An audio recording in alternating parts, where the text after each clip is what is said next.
Welcome everyone to the Nordic meeting in children's culture. We have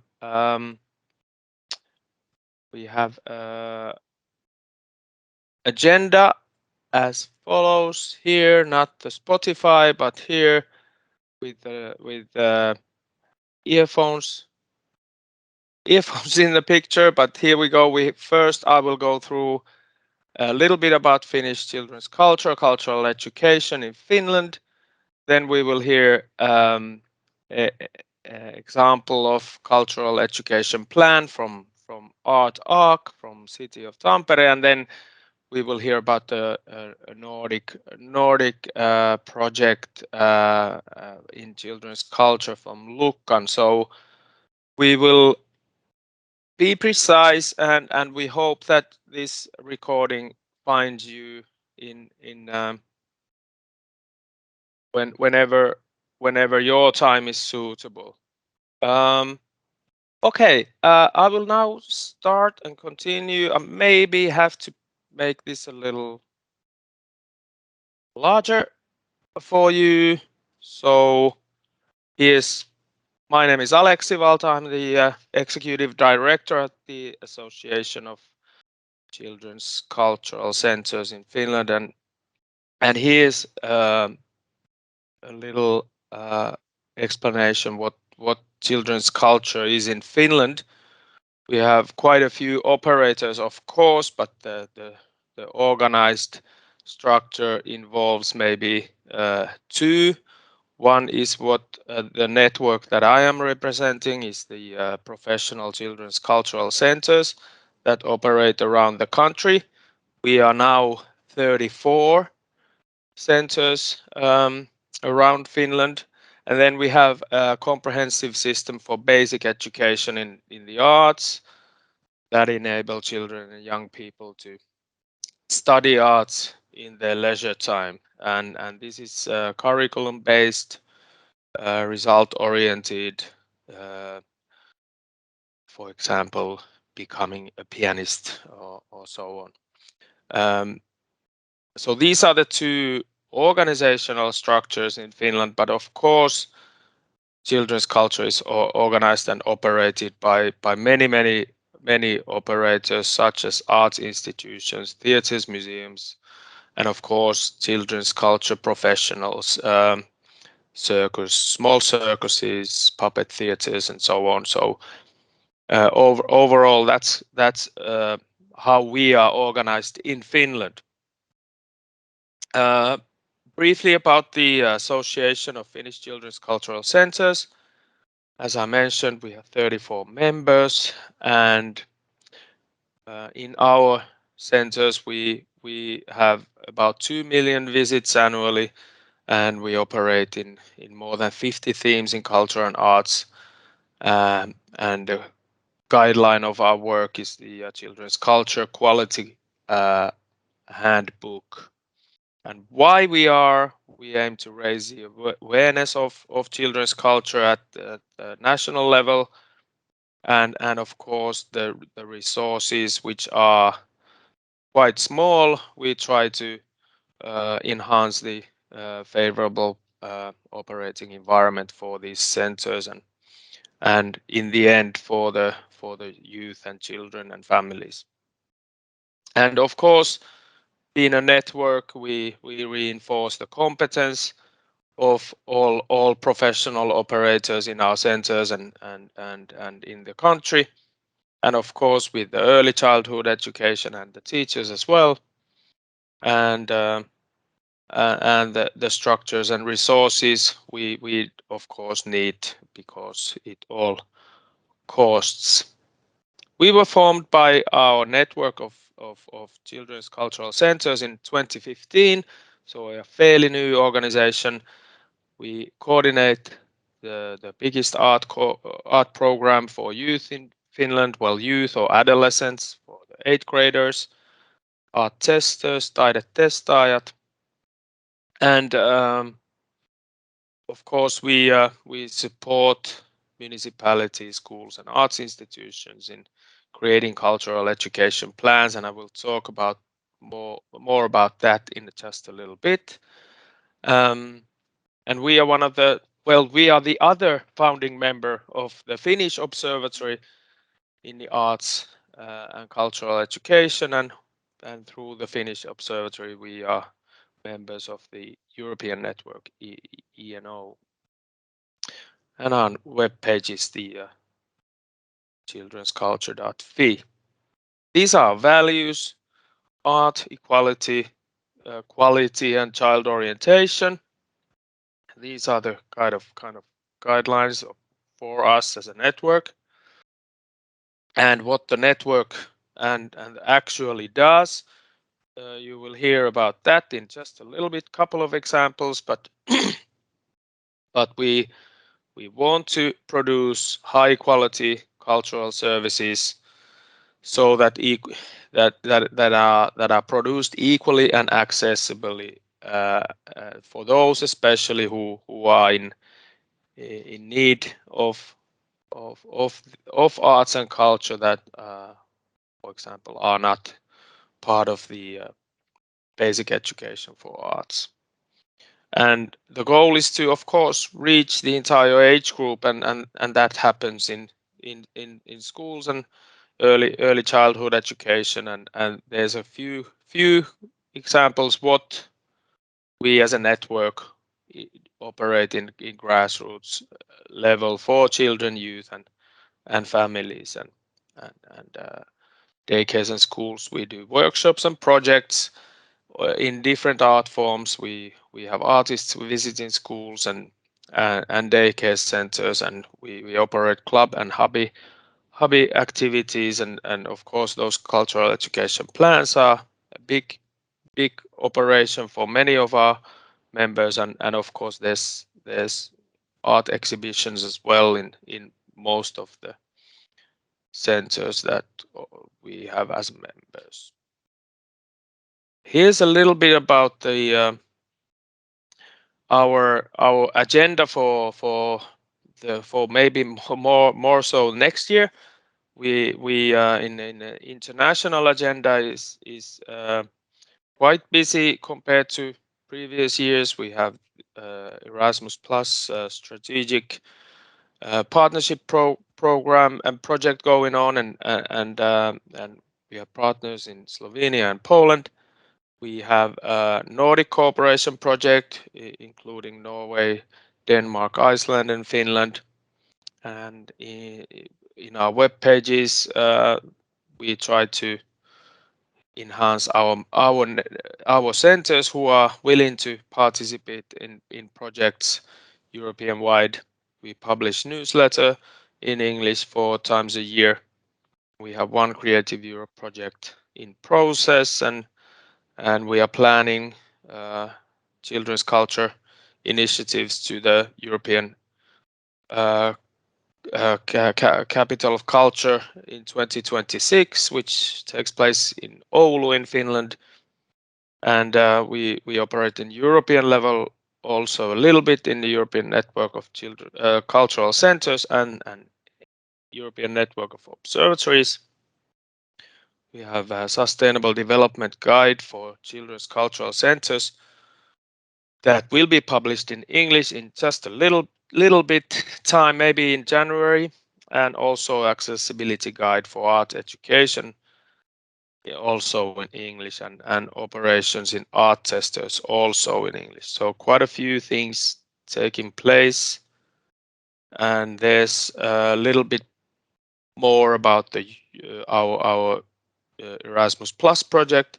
3 countries, 6 operators, 2 from Finland, 2 from Slovenia, 2 from Poland, and we're trying to raise the awareness of creative sector as a tool to approaching different issues with youth, and it's going along quite well.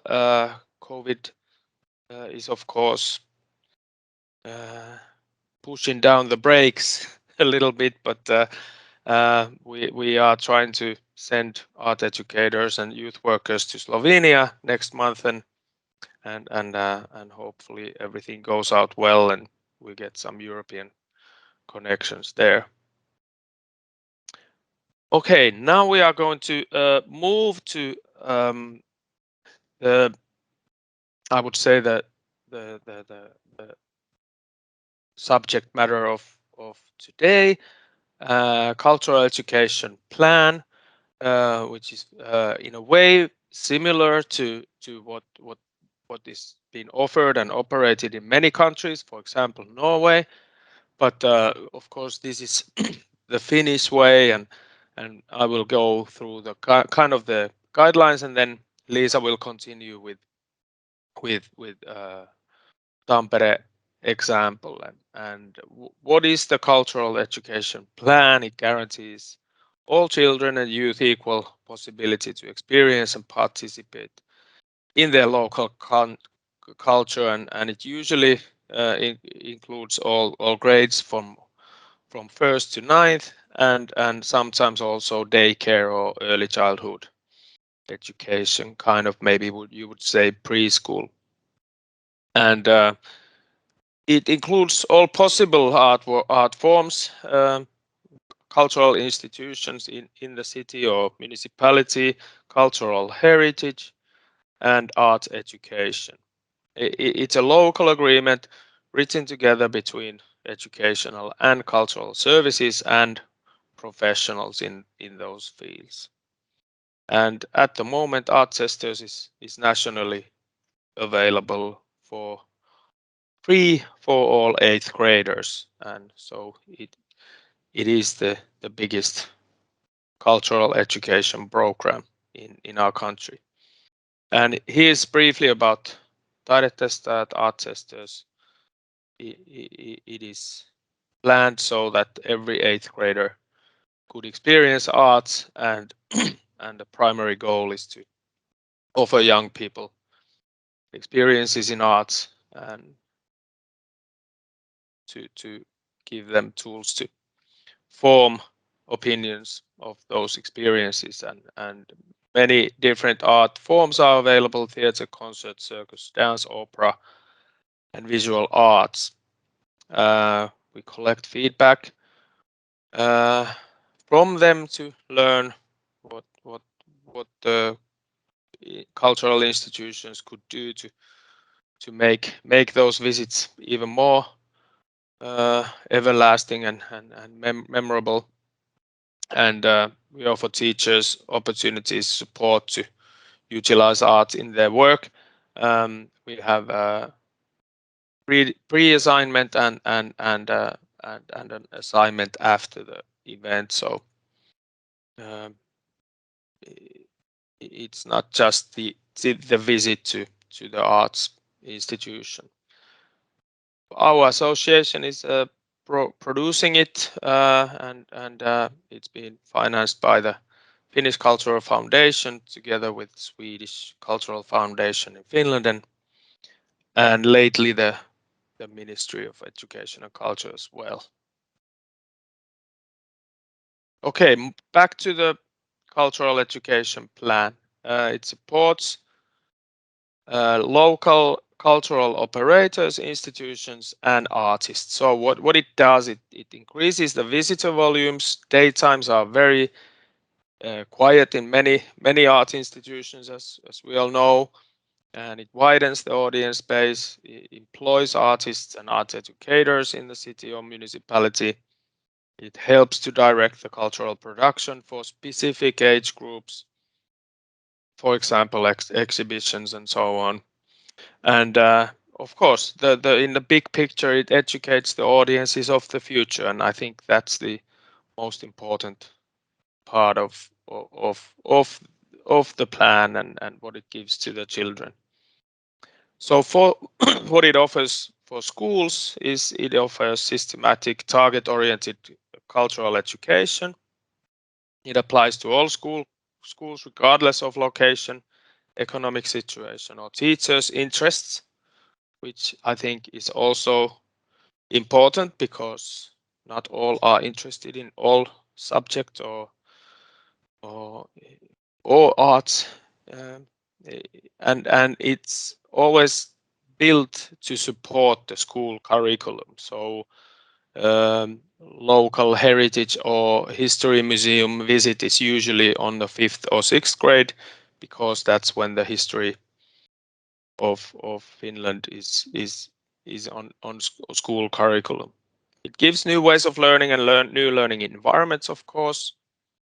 And lately, this year, next year, cultural education plans and developing and enhancing and increasing the amount of them is a high priority for, I would say, for the for the Ministry of Education and Culture, because they finance many projects that are associated with cultural education plans, and uh, and one of those projects is run by us and our network. We are doing consultation for municipalities to increase the amount of cultural education plans, and when we started, we had 114 in spring 2021, and already now we have 180. So it's looking really good. Many municipalities have taken this help, and they have created their their their plans. We aren't doing this alone. We have Concert Center Finland, who operate live concerts in schools, and especially they are free for those who are participating in our project. And other cities or municipalities have a small fee on them. And then we have one of our members, Concert Center Finland is also our member, but also Cultural Cooperative Oulu has 2 cultural education plan agents designing those plans for municipalities. And then we have our National Gallery, who has a project developing distance learning museum visits for students in the 5th and 6th grade. So those are directly associated with cultural education plans and kind of pre-art testers experience virtually. So those things are taking place in a nationwide frame. For now, I thank you.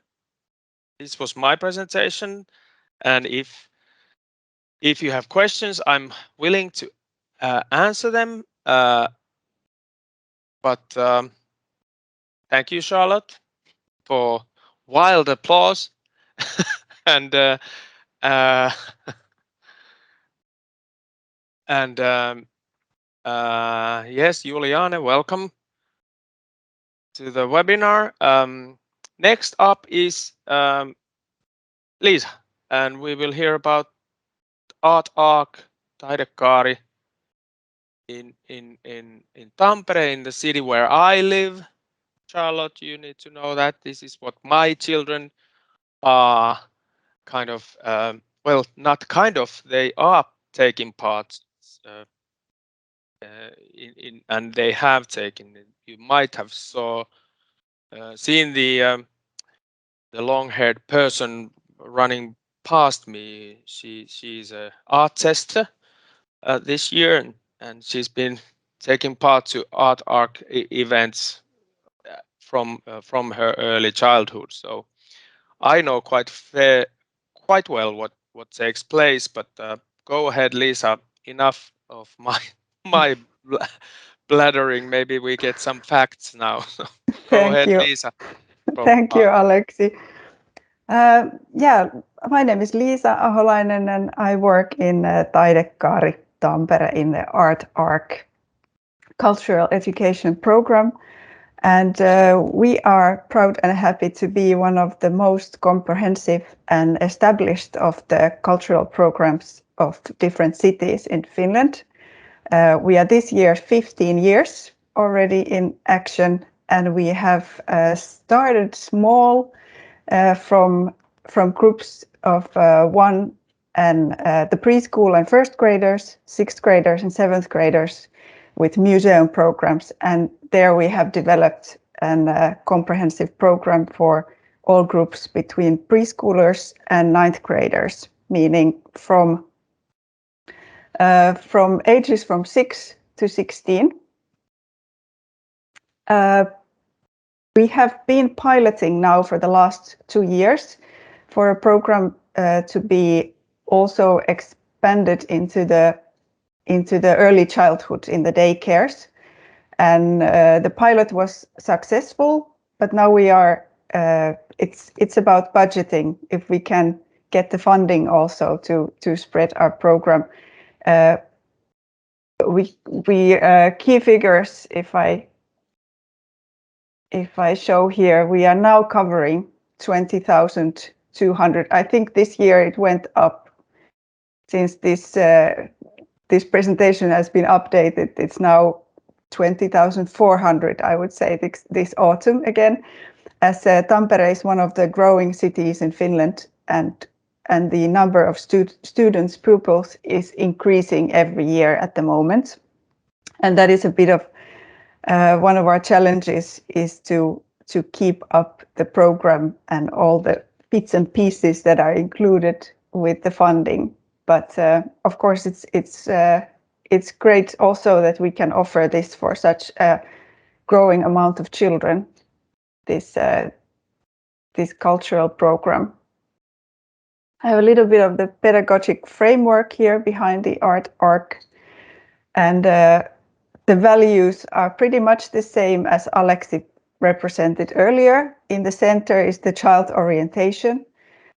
We start always from the child's point of view, and that's for the child, we want to offer a program that develops with the child according to the sort of the age group of the child, that we have a very specific program that suits each age group the best way possible.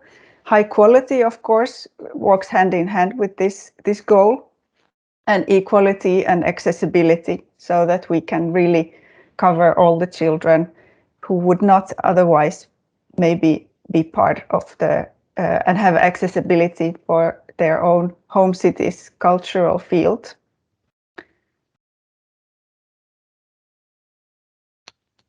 I have here some pictures that are nice to illustrate the program, and I can tell a bit with each photo about a program a bit more.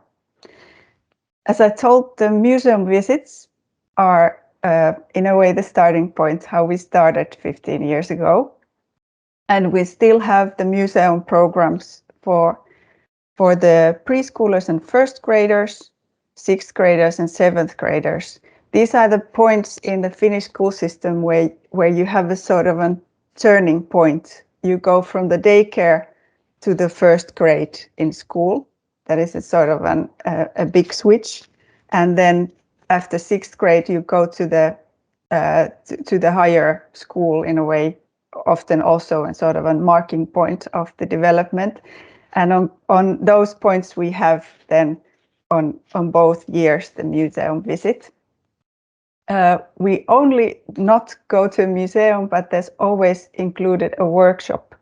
The program, each program is 3 parts, consists of the visit for the Cultural Institute, and then what we call ajatteluläksy, a thinking homework, a little task that is to be done after the visit to a Cultural Institute, and then a workshop, so that every single time the child gets to be experiencing and then somehow working on the topic and then doing something themselves.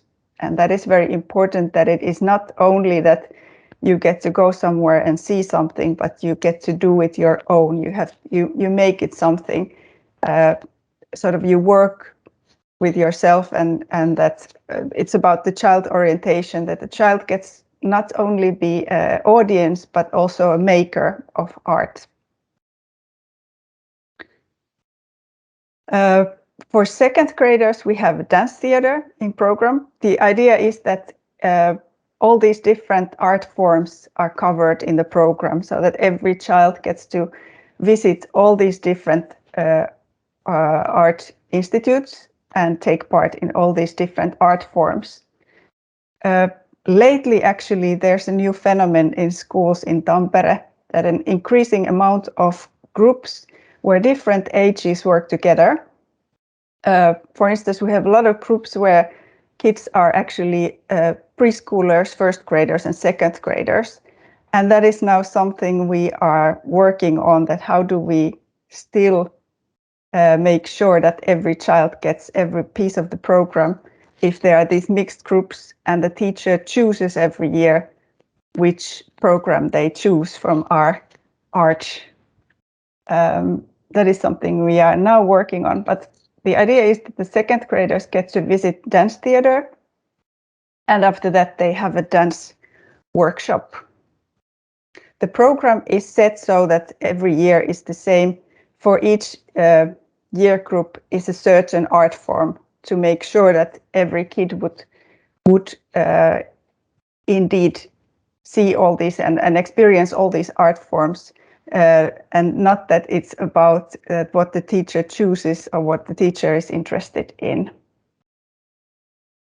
Third graders visit theater.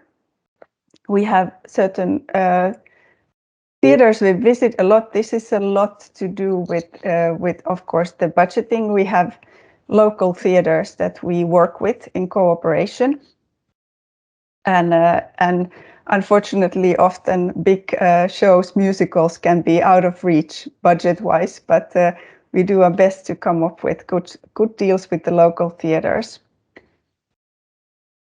And after the theater visit, they have workshops of creative writing, art, sort of word art, poetry writing that has a connection with the theater. We have loads of different art forms in these workshops, since for each year group we have a selection of workshops to choose from. So we employ a lot of local freelance artists and educators who do different kind of art forms. And for instance, in the museum programs, there is not one specific art form that is included, but one visit to a museum. After that, there can be 4 different workshops of different art forms that the teacher can choose from. It can be from dancing or painting or poetry or music or circus or whatever. That's where we give a lot of choice to the teachers to select each year from multiple programs. Circus Show is a circus art form, is for 4th graders, and there they attend a local Sorin circus and then attend workshops that are also organized by the Circus School of Tampere, and then also some circus freelancers work for us in that year program. This is a picture of one of those circus workshops for children. As Aleksi also told about the basic principles of these programs, getting to know the local culture is very important. For instance, 5th graders visit always the Philharmonics of Tampere, and that's what I've heard from an acquaintance of mine, that the only person from their family who had ever visited the Philharmonics was their 11-year-old son, and that is something that is really really important for us, that everybody who grows up in Tampere and finishes school here can say that I've been to the theater, I've been to the Philharmonics, I know all the local places around.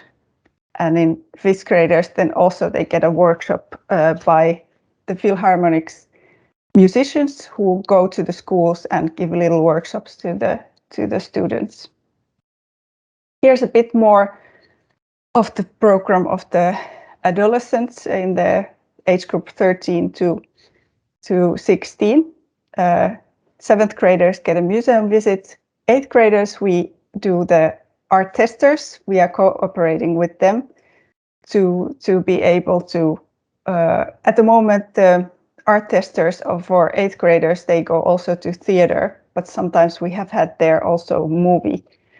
And then ninth graders have workshops about expressing your own opinion. How do you affect, how do you make a difference by art? And that's a very, very, in a way, a nice way of ending the art arc program in the ninth graders program, that they get to think and discuss about how do you bring out your own voice and what can you say with art and which kind of an art form could it be. And these workshops, they have been, for instance, making their own T-shirts with slogans and messages. And this is a sort of an based a lot of discussion and values and that kind of things. And then we work those ideas with art workshops. Important group for us is the most vulnerable students. For special needs groups, we have actually a wider program. We offer them a possibility to choose from what we have, for instance, to offer between the groups of 0 to 6. So if you have a special needs groups in a group 1 or 2, then you get to choose from everything what we have to offer in the program, and they can choose. The teacher can choose which programs suit their kids the most, and they get to attend several of these programs a year. So, for instance, in the museum programs, they get to go to several of these, which we of course have multiple because of the amount of students. We only don't have one museum to visit, but we might have 3 different options, and the special needs groups get to attend as many as they want. And also the programs are then in a way made to measure so that the special needs are taken in consideration. In this photo, there's a little child who can't hear, and he is then feeling the instrument to feel the music because he can't hear it. And to the end, this is back to the main point: child orientation, the freedom of expression.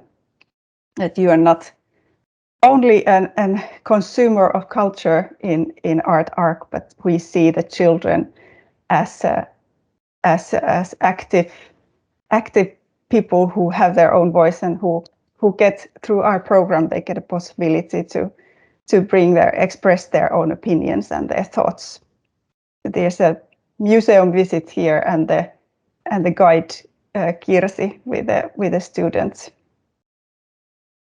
I would be happy to maybe answer questions. It's easier to fill the gaps when you make questions, or if Aleksi can bring out something that I could tell more. Or there's Charlotte has a question. Thank you for your presentation, Lisa. It was very interesting, and I have many questions.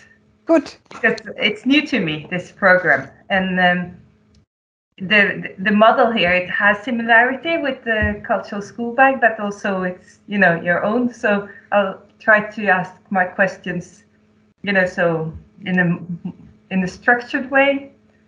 But some of my questions are linked to what are the relation between the cultural centers that Aleksi talked about and the cultural education plan and your program. I'd be very interested to hear more about that. And also, I wonder, when you compose your program with the cultural institutions, the local institutions, How is this done? Do they apply to be in the program, or is it the art arc that curates it, like more autonomously? And my last question is about the workshops. Are those produced by the art arc or by the institutions that the children visits? Yeah, I start with the last one, the easy, quick answer. All the workshops are organized by us, the art arc. We are at the moment 4 people who coordinate this whole program, and we this is also a bit answer to your first question, that we contact the freelancers and art educators with a suggestion for a program, and then they do the workshops for us. There's the 5th graders program where we cooperate with the workshops with the Philharmonics, and they send their musicians to the schools. These are workshops that are more, in a way, organized also by the the Cultural Institute, the Tampere Philharmonics.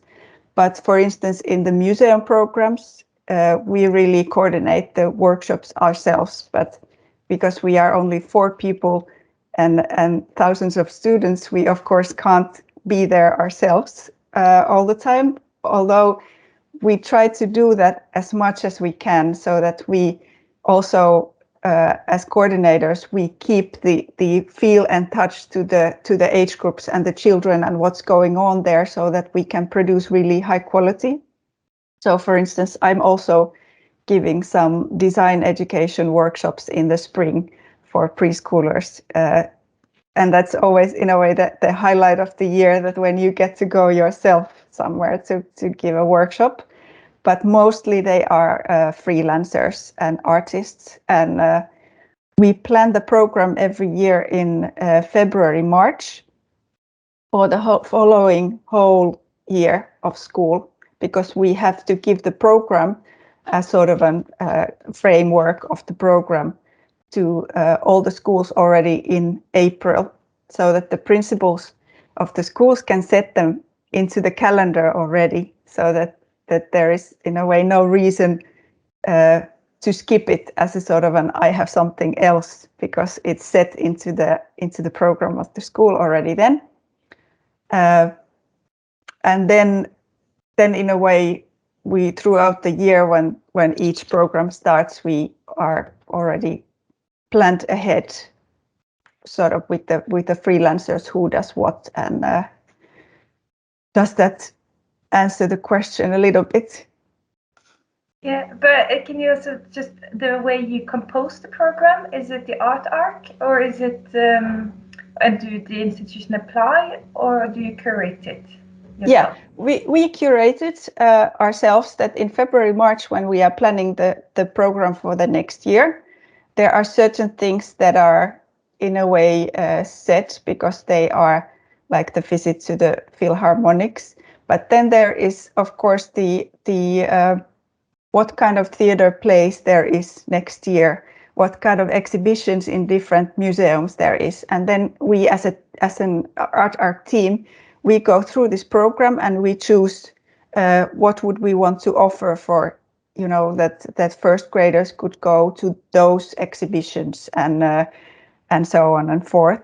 And we plan everything, in a way, ourselves, so that we can keep in a way the coherence of the program, that it forms that arch that we want to see, and also that there's a quality and that it makes sense for us. And then when we have curated, then we contact.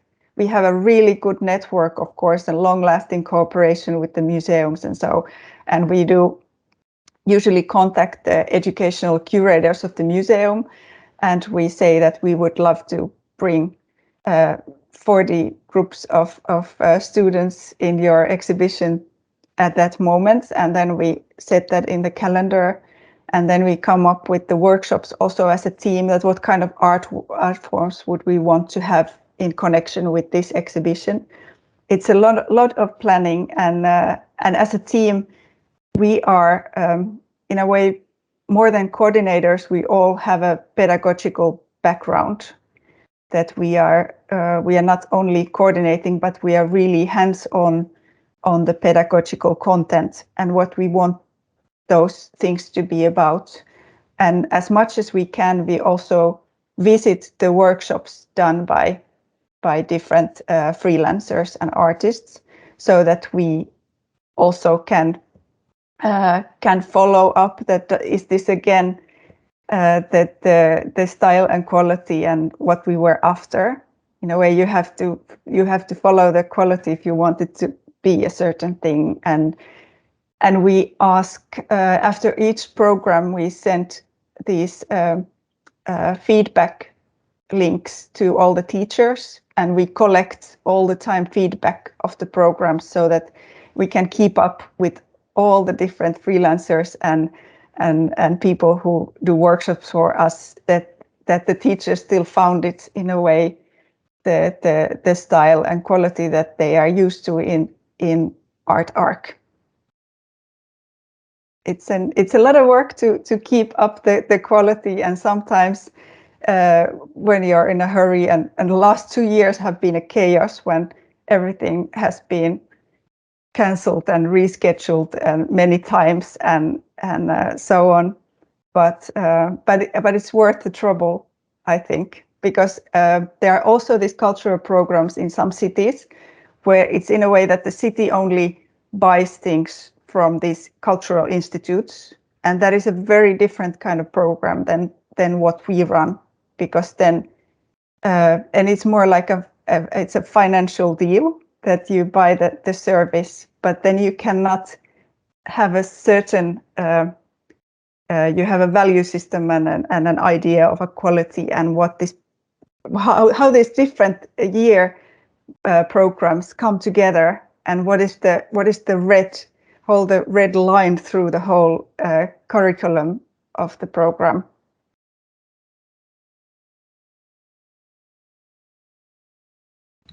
It's very interesting to hear how you've solved this, and it's interesting, I think, with this triangulation with the sort of art pedagogical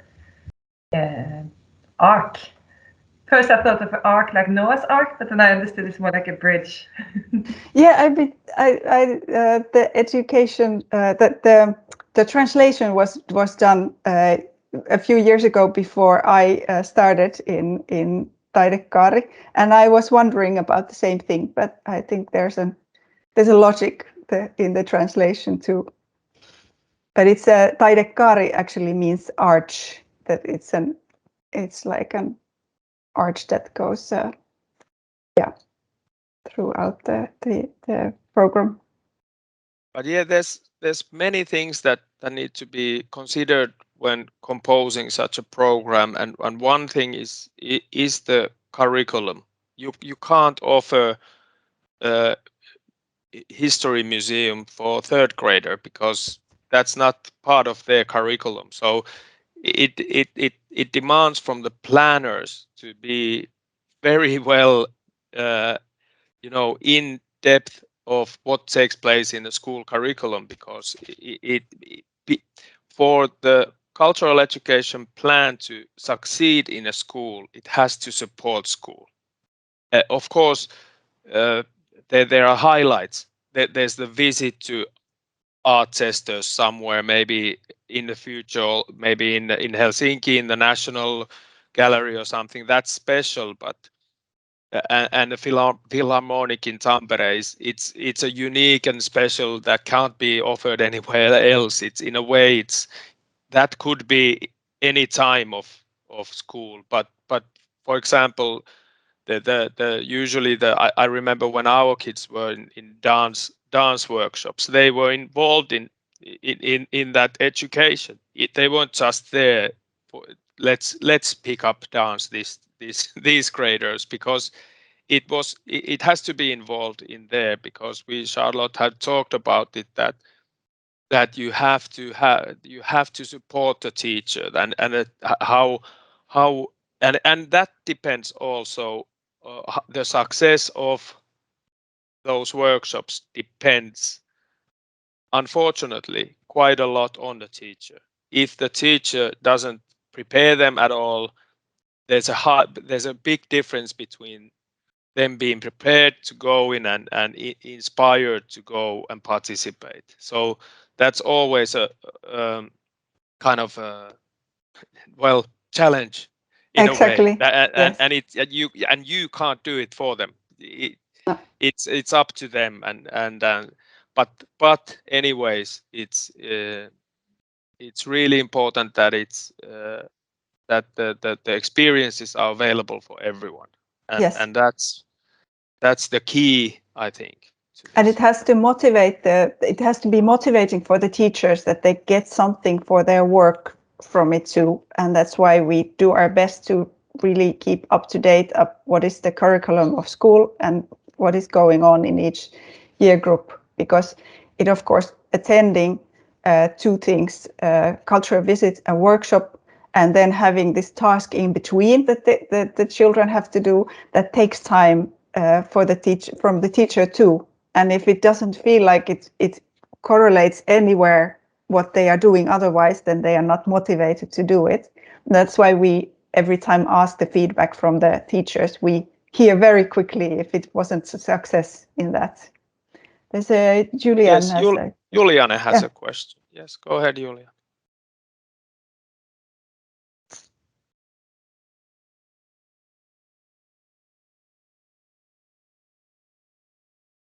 Juliana, voice. we can't hear you.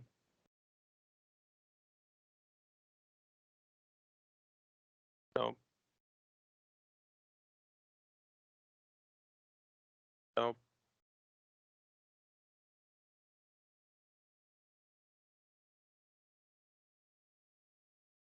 You can admire our office wall and the door.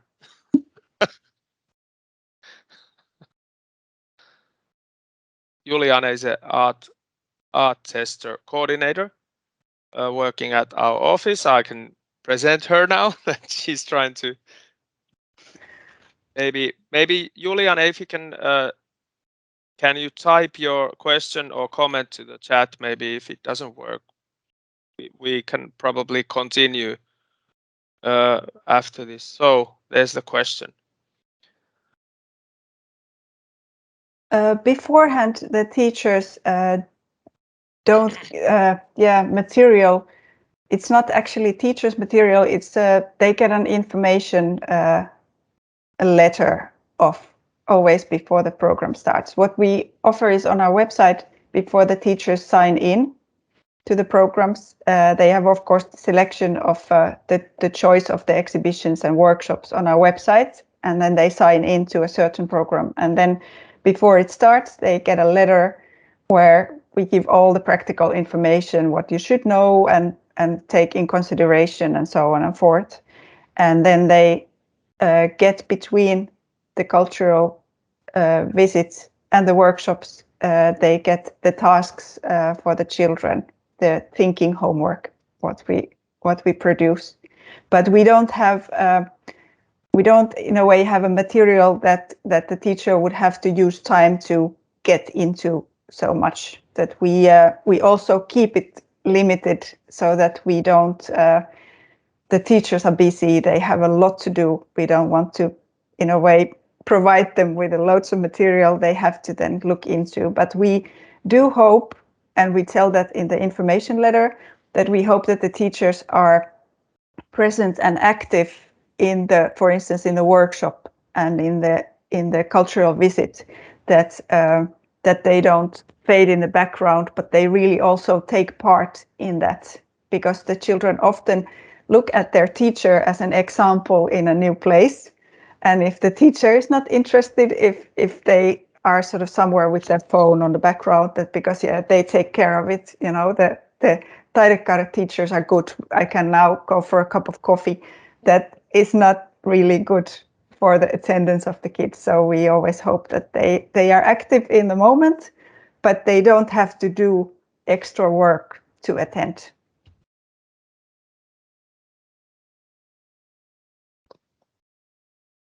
And Charlotte, you have a question? Yeah, I wonder if you could say a little bit more about the communication with the school and the teachers. Is it on the sort of, do you have like email access to the teachers, or is it a web page? Very important And thing. do you Yes. work with school leaders closely, or is it more on a teacher basis? Yeah. Very important thing is that we have direct email communication with each teacher. So we go through the trouble to every year update with the help of the school district, that we have an updated information of each school group's teacher, because we send messages about, now the program is public, now you can go to the website and now you can sign in, that each teacher gets in their own email a message, and then it goes more personal towards, after they have made their reservation, then they get to their email a message about what's going to happen next. And it's this is crucial, the communication between the teachers and us, so that everything runs smoothly. We also have in schools these kind of art arc agents, you could call, and teacher who is interested and active. They are often maybe art teachers and so who want to be the art arc agents. And then we might send them a little bit extra information, a bit more about what's going to happen next year. And we might send them material that they can hang on the wall in school and so on. We send once a year in the beginning of the school year, we have these bookmarks where there is the dates for each year group, that when is the time to sign in for Taidekaari Art Arc, and then the school agents get this big envelope full of these bookmarks, and then they can divide them in school and this kind of things. And it's also really helpful to have somebody in each school who is a sort of a contact person, and not that you go with, in a way, the general information, that you don't always go to each teacher individually. But that is a very, if you're building a new program, then I would say that communication to the schools is something that you cannot emphasize too much.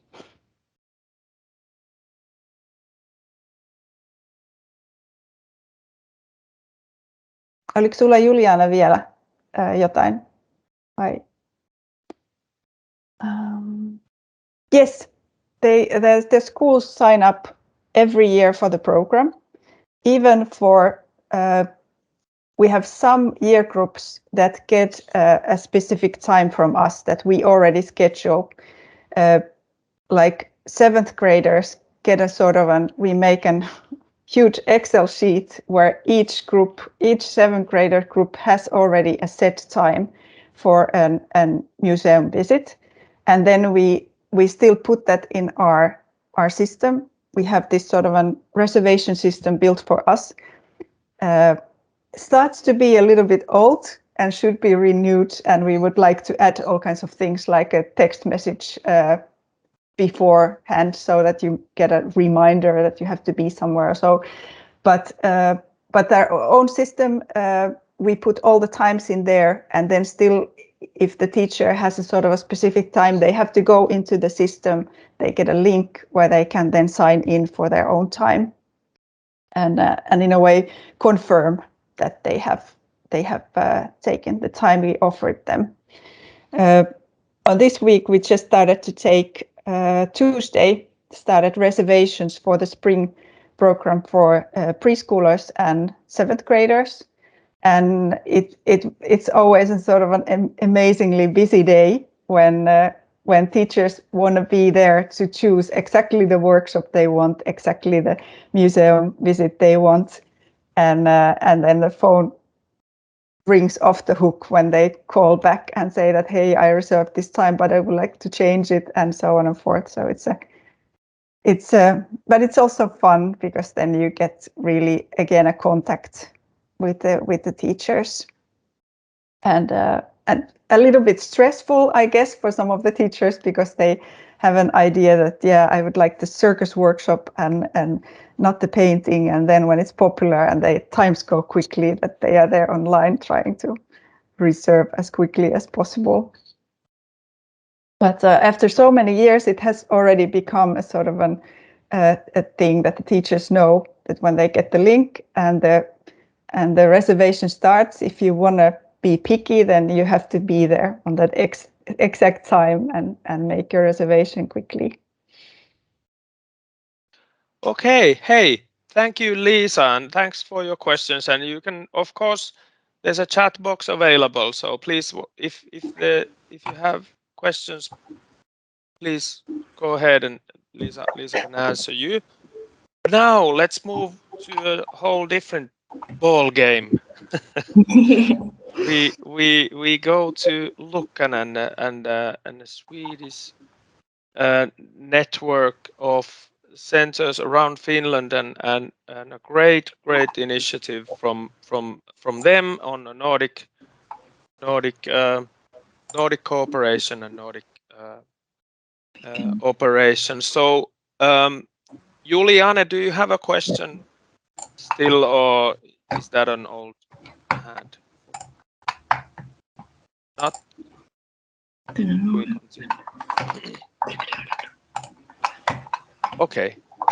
Pamela and Elin, will you try to start presenting we yourself? could share the presentation. Yes. Hamid also. See it now. Yes. Now you should see it in the.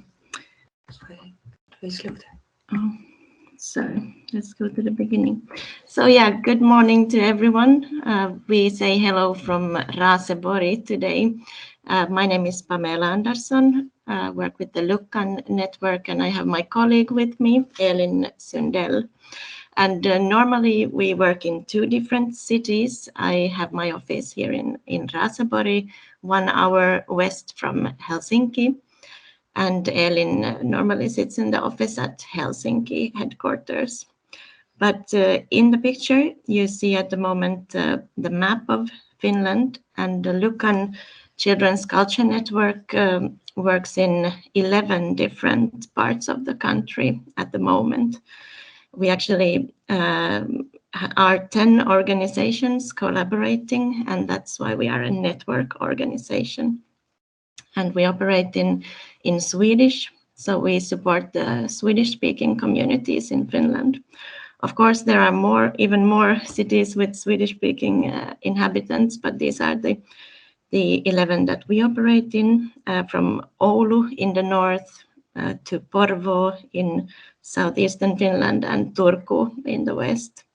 Also in Tampere, where Alexi and Lisa, the former presentators, are working. So thank you for the interesting presentations today. And one that is missing on the map is actually Lahti, where we met up a month ago for the National Forum. And that's our youngest center. So Helsinki Lukan Center is actually having its jubilee next year, turning 30 years. In Raseborg, we turn 20 years, and Lahti is only 1, so taking its first steps. But yeah, we work with social and cultural sustainability and producing children's culture services. So what do? We protect everyone's right to arts and culture in their own local environment, and especially in their own language. So seeing the language minority groups is our specialty. We produce creative and pedagogical content in Swedish and also distribute to preschools, kindergartens, and also elementary school. And an important part of our job is to establish networks and platforms. So the whole network of Lukan operators in the country is also one platform to support each other with content and information. And we are one of the members of the Association of Children's Culture Centers in Finland that Aleksi presented earlier.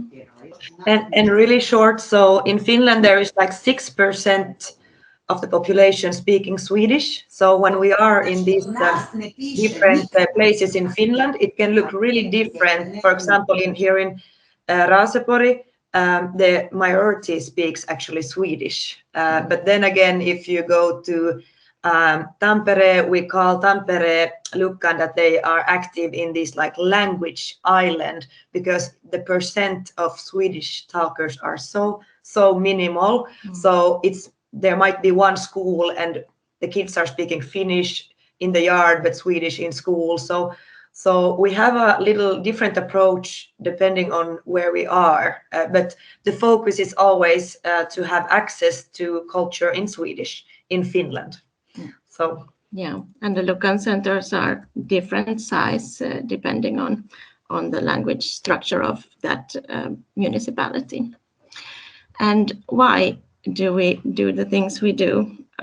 When you grow up learning, exploring, and developing your identity and your community, you feel included through arts and culture. This is how you reflect your identity, so it's very important.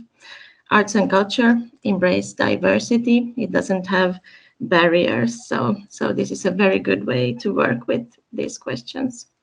And of course, like the previous speakers, Lukkan wants to ensure equal access and opportunities for kids to really actively take part. So just like Lisa was explaining about the art arch, we aim to have children as active participants, not only viewing theater or concerts or taking part in programs, but also doing creative arts themselves. And the principles always in focus, like the guidelines from the association, the children's perspective comes first, to really meet the child and be interested in their point of view. The quality of the programs is a guideline. Accessibility, which means to be where the kids are, not too far away from them, but many other aspects as well. Equality means that everyone can participate. And our point of view is to really see the minority language groups and all the aspects involved. The Swedish-speaking community have their own traditions. Some things are national programs, but we have our like Lucia tradition, for example, that the cultural capital of Oulu is very interested to also put forward in their program, to have something from the Swedish-speaking community to be presented. So these are some of our very important guidelines. But to speak about the different programs, I give the word to Elin. yeah, shortly about what we do. Here are some pictures from our activities. Up in the corner you can see an dance performance about sauna.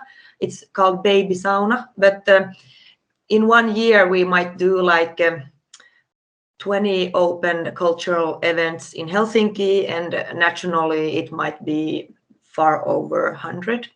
So this like that you can come with your parents and siblings to watch some theater or something is one of our organization's way of working. Then we have workshops made by professionals to kids, and there might be drama, music, dance, or some kind of art, but we update these workshops all the time, so they are different every year. In the summer and Christmas breaks and so on, we organize sometimes together, often with other organizations, some kind of cultural camps. We have family cafes in many cities, and also we work with exhibitions. A lot of Lukkan have their own exhibitions that are aimed straight to the kids, so it might be pictures from books or other children's themes in them. And then not in every city where Lukkan is, we have made these like Lilla Lukkan, like a little Lukkan, that we have designed a space that is specifically made for kids. So down here in the corner, you can see when we are opening Lilla Lukkan in Oulu, really north in Finland.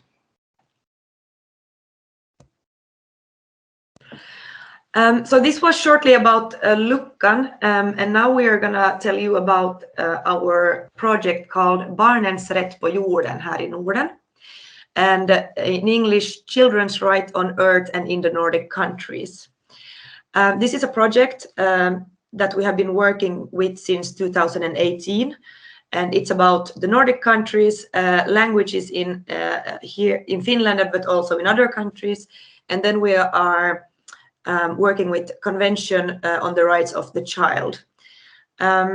Through this project, kids learn about their own rights and also, of course, human, social, and cultural rights. And here you can see a picture about having the right to health care. But I will tell more about these pictures soon. This project have had many different phases. Actually, it has been like phase 1, 2, and 3. And through this process, we have produced an exhibition with pictures. Then we took the pictures and made a book together with an author. After that, we made some dramatized poems. We took the poems from the books. And then we also have a pedagogical material because we want especially kindergartens to work with these themes all year, but especially much around the Children's Rights Day and also the Nordic Day in March. So we are trying to really give them ways to work with the Nordic theme and also children's rights. And when we do workshops ourselves, often children's rights are focused there. And then we can every year try to open up a new article in the children's conventions. This material is free to use by anyone, except of the book. We are selling the book, but also we will actually this week send the book out to 200 kindergartens in Finland for free. But we are trying to promote all the other material so that the other cultural actors could use the material. Also pedagogues in kindergarten, but also you can use some of that material at home also. And you don't need the book to work with the material. So we have been trying to plan this material really flexible. And here in the picture, you can see a picture. It's from Faroe Islands and also about the right to education.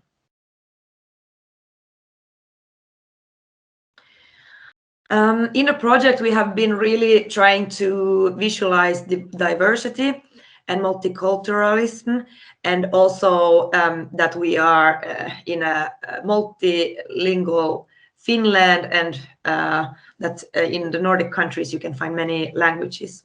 So we have tried in pictures in different ways, trying to give like a children's perspective, but also that our society has a lot of, there are different ways of living and we are all unique individuals. We like this Nordic aspect because the children's rights are international. So we are trying to learn the kids that the rights are yours and all kids.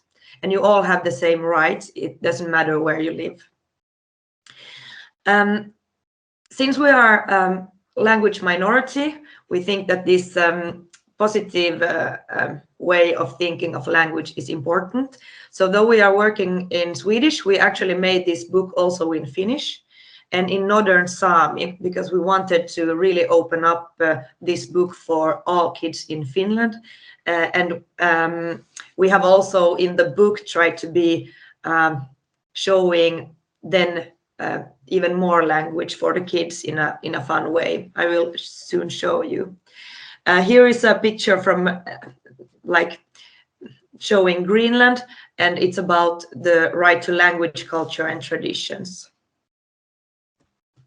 And here you can see our fun way of working with the Nordic language. We have made this lexicon for kids, but this Krakke Crawford is our main character, and he's speaking a language first called Kraksiska. So he's like Kraksar på Kraksiska. But here you can learn then other languages also. So for example, Krukskra is like puss på dig mitt ägg, and then you can also learn what is it in Finnish.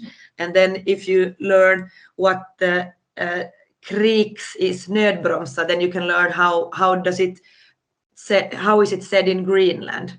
So this has been a success when we have been trying having pedagogues trying to read this book for kids. They have really been enjoying this page especially. So the pedagogical material, here you can see a picture of it. It's 10 pages, and it has 10 pictures, and all the pictures are also in the book. So for example, if you have the page,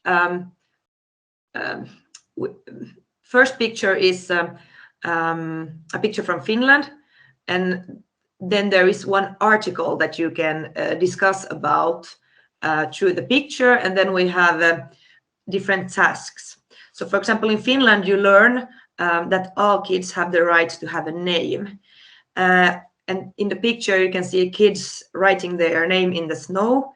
And on the other side, you can find tasks like how can you do games or play, so you can really open up this article in a children's perspective.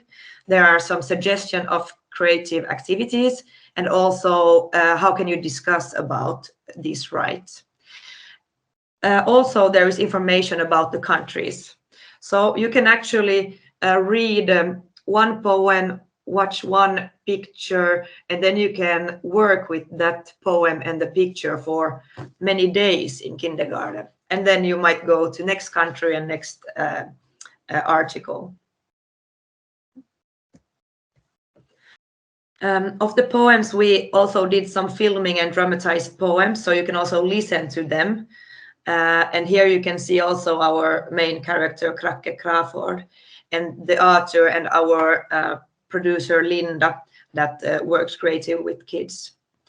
And one important thing here, they are in Swedish because we work in Swedish, but also we use this texting tool, so you can use automatic translation also, so more people can watch the video that we have online. So how do we go further from here? To continue our work with the Children's Rights Convention, we want to make even more products and services dealing with this topic, but we want to do it in a more structured way. So we will continue working on these projects. And we are in a bit of a turning point. We want to even build a stronger role or identity for the Lukan network in a Nordic setting. So we are developing in this direction, building stronger Nordic connections and operating in a multilingual Finland. And we have started a new project producing a podcast for children. And it is called, again, Lillapodden, the little pod. And the main character comes from the book. It's the Krakke Crawford, who you see in the picture as well, who will probably be maybe interviewing the kids or talking with them. And we, of course, dream of having the book translated into several Nordic languages. So this is something we will discuss next with different partners and try to find interested parties. And one language that's coming up is also the Braille? Yeah, we will also make this book in like Braille. That also people that read with their fingers and are blind or see not that well, that they can also read it themselves. So we are trying to find a lot of ways of how you can really take part in this like book, and also learn about like children's rights in many different ways. And we have made this product like hoping that it will be used a lot in kindergartens, but also in school. And we're thinking that pedagogues are really interested in working with the theme children's rights. And also it is a theme that you have to also work around in school with your kids. So this is our support to school. But we think the book could also be read by maybe older kids, but we have really been trying to develop this concept to support pedagogues, so we can reach so many kids that we can through them. And I think also the network of children's culture centers in Finland will play a role, because we already see Lapland ordering the books in the Sami language. So this is very, very nice to see that they're helping to spread the word. But maybe we would actually read one of the poems for you at the moment. Yeah, we were thinking that we can read a poem, but it's not about now children's rights, it's about the Nordic countries.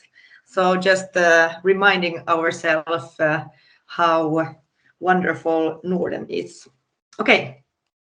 I Norden finns det flera länder, fjäll och fjordar, skog och stränder, sjöar, träd och vilda djur, en årstidsväxlande natur.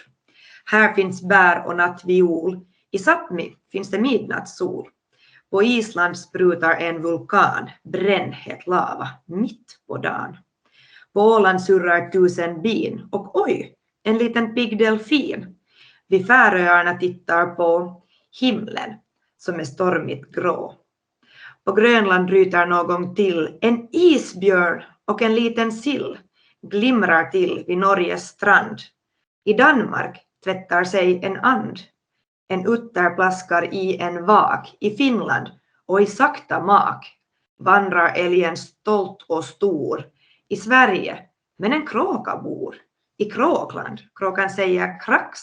Häng med, jag tänker flyga strax.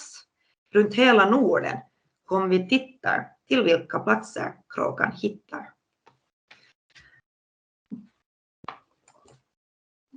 Thank you. Yes. Yes. Thank you. and I have the double. yeah. And here is the book I'm showing.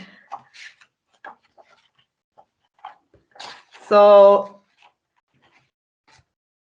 here, for example, now is Greenland, the same picture that you see in the pedagogical material, and also then we have printed it as quite a big exhibition that you can find in all Luckan in the countries. But yeah, any questions you might have, maybe something about the funding of the project, we should say. The Nordic